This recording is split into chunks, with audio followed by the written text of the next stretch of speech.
Alors là, on est sur le GIPTIS, le patrouilleur des affaires maritimes, qui est basé à Marseille. Et notre zone de navigation, c'est toute la zone méditerranéenne française, mais aussi bien pour le thon, on est amené à aller jusqu'aux Baléares, à Malte.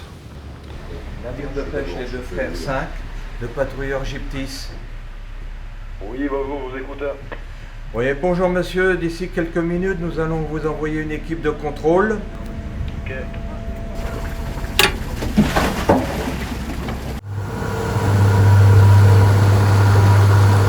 À bord de l'embarcation, donc, vous avez une équipe de 4 à 5 contrôleurs. Donc, il y a un pilote de Zodiac et l'équipe de visite qui va monter à bord du bateau de pêche.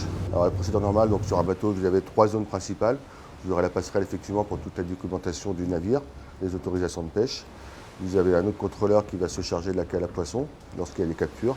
Et un ou deux contrôleurs qui vont se consacrer sur l'engin de pêche et les captures qui sont éventuellement ramenées à bord du bateau de pêche. Donc là, on vient de contrôler tous les documents à bord du navire. Le contrôle est conforme, donc pour nous, c'est un contrôle satisfaisant. Pour les bateaux, notamment tous les plus de 12 mètres, ils ont une balise VMS donc, qui envoie leur position toutes les 2 heures au CNSP, donc le Centre national de surveillance des pêches, qui est notre coordinateur opérationnel. Et donc je me coordonne avec lui pour savoir si le navire a été contrôlé récemment, s'il y a eu des infractions, les activités de pêche antérieures de ces marées précédentes et savoir si c'est opportun d'aller le contrôler ou pas. Le CNSP, bonjour. Oui, bonjour monsieur Léguillou, le commandant du GIPTIS. Oui. Oui, c'est pour avoir des informations sur un navire de pêche espagnol à proximité de nous, le Nova Harmonia s'il vous plaît. Ouais, vous voulez quoi comme info? Ça va le dernier contrôle et les résultats du contrôle. Ok, dernier contrôle, c'était effectué par vous, par justice, en avril 2024 et il n'y avait pas d'infraction de occupé. D'accord, donc un seul contrôle en 2024, en début d'année, au mois d'avril, c'est ça? Oui, oui, tout à fait. Ouais, d'accord, bon, on va aller le revoir à nouveau à ce moment-là, ça fera un deuxième contrôle pour cette année 2024. Ok, très bien. Vous nous rappelez en début de contrôle? Je vous rappelle dans 10 minutes. Ok, très bien, pas de souci. Merci, tout bien pris, à tout à l'heure. Merci, à tout à l'heure. On a mesuré le cul de chalut, et on s'est aperçu que le maillage est bon. Et ils sortent à la journée, donc là c'est le premier trait, il n'y a pas de poisson en cale en fait.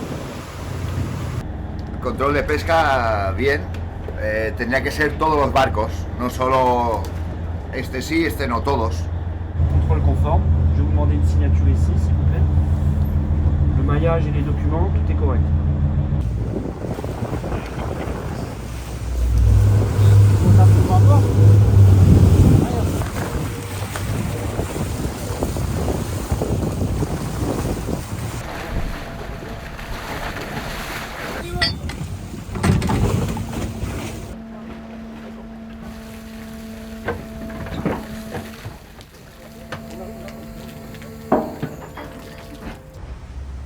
Donc là, on se trouve en passerelle, côté pupitre, contrôle commande machine sécurité.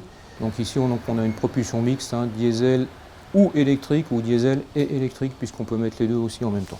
Alors l'avantage d'avoir un moteur hybride nous permet de consommer moins lorsqu'on est en propulsion électrique, émettre moins de pollution et avoir à bord un confort, puisqu'on est vraiment silencieux lorsqu'on est en propulsion électrique. Je pense que pour un jeune, ce qui est intéressant maintenant, il faut évoluer vers de la formation adaptée maintenant, ce qu'on appelle de la mécatronique, de la mécanique, et tout ce qui est automatisme et système de contrôle-commande avec réseau, de plus en plus. Mais on a toujours besoin de la mécanique aussi, attention. Alors un jeune qui serait intéressé par ce métier pour naviguer et qui se dirait que je veux en même temps préserver la ressource, il peut aller passer un bac pro en lycée maritime et après ce qu'il faut c'est pouvoir postuler au concours de la fonction administrative et après il faut avoir la chance d'avoir le bon profil pour embarquer. On n'est pas sûr d'embarquer dès le début dans ce métier. Il y a beaucoup de postulants et très peu d'élus. Mais si on est motivé, on peut y arriver.